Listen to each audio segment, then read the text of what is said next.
नमोऽस्तु कान्त्यै कमलालयायै नमोऽस्तु भूत्यै भुवनप्रसूत्यै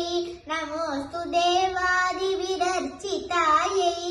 नमोऽस्तु नन्दात्मजवल्लभायै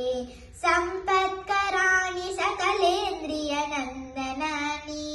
साम्राज्यदानविभवानि सरोरुहाक्षि त्वद्वन्दनानि दुरितोद्धरणोद्यतानि मामेव मातरनिशं कलयन्तु मान्ये यत्कटाक्षसमुपासनाविधिः सेवकस्य सकलार्थसम्पदः सन्तनोति वचनागमानसैः त्वां मुरारे हृदयेश्वरीं भजे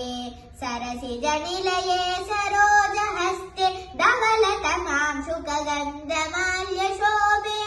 भगवती हरिवल्लभे मनोज्ञे त्रिभुवनभूतिकरि प्रसीद मह्यं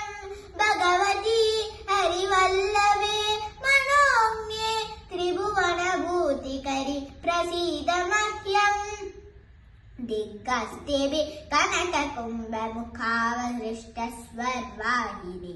विमलचारुजलप्लुताङ्गीं प्रातर्नमामि जगतां जननीम् अशेषलोकादिनाथगृहिणीम् अमृताब्धिपुत्रीं कमले कमलाक्षवल्लभे त्वं करुणा पूरतरङ्गितैरपाङ्गैः अवलोकय माम् अकिञ्चनानां प्रथमं पात्रम् अकृत्रिमन्दयायाः स्तुवन्ति ये स्तुतिभिरमूभिरन्वहं त्रयीमयीं त्रिभुवनमातरं रमां गुणाधिका गुरुतरभाग्यभागिनः भवन्ति ते भुवि बुधभाविताशयाः।